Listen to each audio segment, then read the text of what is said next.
everyone, Nvart here. Welcome to my garden.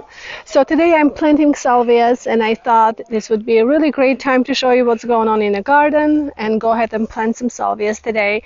So we had company past 10 days or so, and so they just left yesterday. It was a very good friend of mine from past 20 some years from Uray, Colorado, which I was so excited to have them and her big kiddos with us. So it's kind of sad to let them go because our house was filled with lots of giggles and fun. So it was really fun anyway. But yesterday they left, and now I'm back to working in the garden. So I really didn't get to do much in the garden while they were here because it was important for me to spend all the time with them. And only thing that I was able to do just make sure I get the watering done in the garden because we had really hot weather, and I just wanted to make sure that all the plants are surviving and stay alive and hydrated. So today I wanted to show you my hydrangea hedge because it's looking really pretty, and I don't want to lose the momentum to show you how they're blooming. And then also all my agapanthus are blooming. It's looking really pretty. So I thought we can just go around, look at that.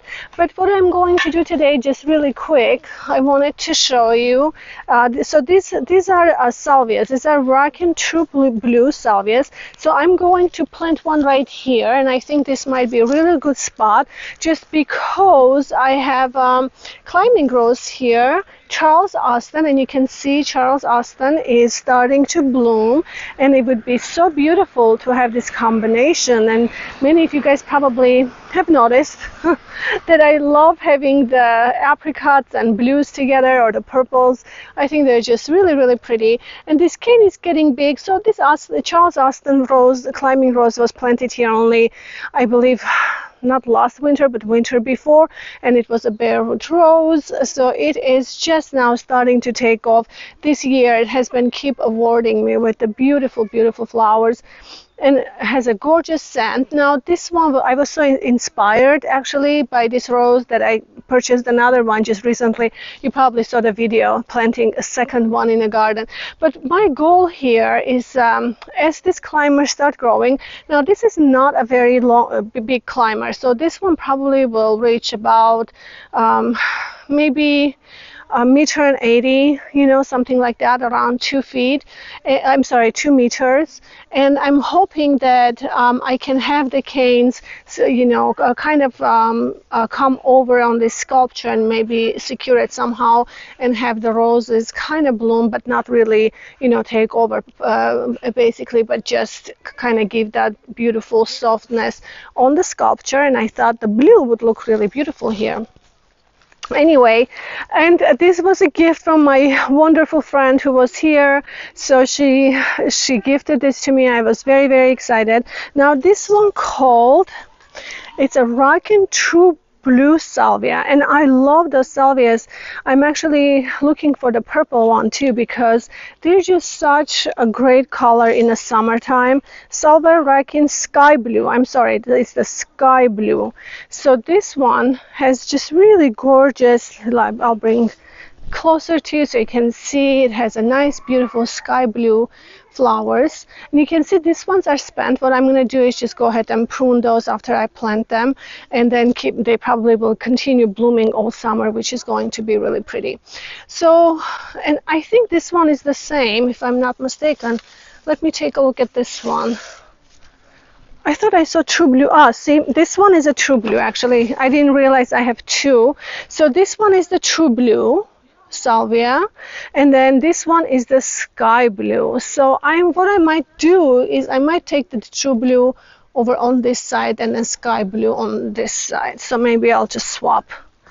I just noticed that. So we'll get this one here, and then we'll bring the True Blue on this side. So anyway, but let's go ahead and take a look at all what's going on in the garden really quickly. You guys know this time of the year there's not a whole lot going on, but we have the containers are still keep going. Roses are still doing good. Some roses are not doing too great. I have a couple of them that I think those are just one of those roses that just never did great. I think I might just replace them. I've given them enough time. I think they're just not really healthy. But you can see that many of them are very healthy and doing really good. You know, we are still in June. So they have buds. You can see that I have few buds here. On this one, we have a Pat Aston rose, which is producing ton and ton again. Just keep giving and giving, which is really, really nice. And then for most part here, you can see we have gorgeous daylilies that are starting to open. And so this is the time now where it's the lilies. See, we have gorgeous daylilies here. They're double, and I love them. These guys are so robust. They just kind of pop everywhere and they naturalize, which is really hard a little bit to tame them, but they're very, very pretty and they're very resilient. So you can see, and they're gorgeous. They're very tall. We have daylilies here. They're doing really, really pretty. I have some salvias, and then of course you can see our echinaceas that we planted last year. This one is truffle. Let me remember, because this is why I keep the tags. This one is called raspberry truffle. So we planted raspberry truffle last year, and it's doing really great. This year, they're so pretty, and I think they're just opening, so they've actually become a lot bigger here. I planted some. Oh, there's these daylilies, and I don't know the name of this one, and it's doing. This one is quite pretty. It has very decorative, ruffled edges. You can see these are really beautiful. Salvias are doing really good. Dahlias are starting to come out. And of course, I have gibra daisies that I planted. I just realized that they are perennial in my zone, so they're going to do really, really well. And containers are doing really nice. You can see I had some slug problems. Slugs got into it, and you can see they ate some of my angel wings, but I just yesterday I placed some slug bait there. I'm hoping that they will stop and the containers will continue growing and looking really pretty. Roses are doing really good. You can see they're getting ready to bring the second flush of the flowers. There is some that needs to be deadheaded. I think I went yesterday after my guests left. Well, that's what I did. I just went around and tried to deadhead everything. I haven't done a whole lot of edging or things like that. Still need to get after the weeds, but for most part I felt really good to just at least get after deadheading, get it done, and clean up a little bit. I wanted to show you the crocosmia really quick because it's looking really, really pretty right now. It's just started blooming. This one is a crocosmia lucifer, and my goodness, this year it's doing very, very beautiful. Very pleased with that. So I love that look. They're just starting to bloom. Very beautiful. The roses are doing good. The containers here are doing pretty good. So, all right. And then, of course, let's go to the hydrangea hedge first. And sorry for my hose, but I don't want to put it away because it's very, very long and it takes me a long time to pick it up, and also I have to literally get back into watering right pretty much after this video, so I apologize for that. But I wanted to show you all these beautiful hydrangeas that are blooming. You can see I have one right here. These are incredible hydrangeas. These guys are stronger version of the Annabelle hydrangeas, and I decided to go ahead and create this hydrangea hedge when I was creating my garden, and I thought this would be really beautiful to just fill in with white because this area is under the trees and it's always kind of a dark area of my garden, although we did trim the trees and stuff over time, so it's a lot lighter now. But it is really good because they do get quite a bit of a light now, but before it was much more of a shady area. But they are doing really beautiful and huge. Look how big they are. Look at that. And they actually do smell some. So they are doing, look at the size of this plant. Oh my goodness. Isn't this just gorgeous? So beautiful this year, doing really, really great. And then, of course, I wanted to show you all the blue agapanthus. I have some blue and some white agapanthus. This is the season for them to bloom. They are doing really pretty. It's so, so gorgeous at the moment. And of course, you can see some of my big leaf hydrangeas are blooming as well. On this side, it's looking really, really pretty.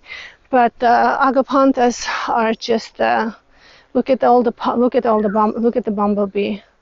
Lots of pollinators in the garden and looking good. So more daylilies here. My pinnacle hydrangeas are starting to bloom. This guy called Petite Star, Little Star, and this is a small pinnacle hydrangeas that I kind of scattered around the edge of the bed that are starting to bloom and looking beautiful. And of course the container, you can see the container is doing really, really well this year. I've been a little more successful this year taking care of skywola growing skywola, because last couple of years I just didn't have any luck, and I realized that the minute they dry, they're so sensitive. The minute they dry, they just they just dry. You cannot bring them back. I mean, that's what has been my experience, and I've been trying to stay on top of it to keep the color going, but it's doing really good. It's very pretty this year. And my strawberry hill hydrangea is David Aston. Look at all these pollinators. Has been doing really great this year. Very beautiful rose, has a beautiful scent, and so this is a new rose. I planted only maybe last spring. I think not last spring, but the spring before, which about the same time as Charles Austin. And last year I didn't get much out of it, but this year you can see the growth is very, very healthy. They're doing good. It's vigorous, and it's keep giving this year. I can't even imagine next few years how good this rose is going to do. Eventually, hopefully, will grow up there, and I can have that all these beautiful flowers just hanging down from the above, which would be very, very pretty. Some of these hydrangeas are doing good. It's just been a little sun. They are doing fine. They just a little tired from the sun, but they will pop right back up as soon as the sun goes down. They're just acclimating. Sometimes they do that. But for most part, the garden is looking really good. And there is more agapanthus here. They're going to open. These are new. You can see they're just starting to bloom, they're just doing really great this year. Anyway, I'm going to go ahead and plant these two salvia. So one true blue and the other one is sky blue. I'm really excited, and I think it's going to look really nice in this area.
salvias are planted, and so they reach about 60 to 80 centimeters tall. Also, they're not very hardy, so if any of you guys are in a cold zone, they will not survive for you. These guys are beautiful perennials. I'm hoping that they will survive for me because we are very close to zone 9. We are 8B, but I think lately some very tender plants have been coming back for me from the winter. So, for example, some of the lantanas have been coming back. So and some of the verbenas also have been coming back in a container. Look at this bee, honey. Show them the bee with the blue wings. They're so beautiful. These ones. They're very big, but they're just most friendly. They don't sting unless you really mess with them. They're just beautiful. Look how they're coming back on the salvia. Salvias are great pollinator plants for any of you guys that have pollinator gardens. Salvias are great for the pollinators, and I'm hoping for them to come back, the next year. So we'll see. I will update you. I think they can survive, maybe hardiness, maybe withstand the cold temperatures -6, -7. We'll just see. We'll see if they come back. I'm hoping that they do. I have a couple of the similar ones that they have come back for me in the other parts of the garden, so I'm hoping that they will. So we'll see how it goes. And this is a kind of a protected area because of the palm trees and the Japanese maple. This is a good Japanese maple. I think they will probably give some protection here. Also, I have this beautiful David Austin rose, Pat Austin one that I planted here as well, and I think that this will be great. Look at this. They keep coming back on the salvia. I'm really excited for the salvias. Salvias are just gorgeous, and then the color of the blue, it's hard to find, so it's very nice to bring to the garden. Anyway, I hope you guys enjoyed this video. It wasn't very long, but I'm excited to have blue salvias in the garden and see how they will come back next year and bloom and look beautiful. So I hope you guys enjoyed it. Don't forget to subscribe to my videos if you like my videos. Have a great day. I'll see you in my next video. Bye bye.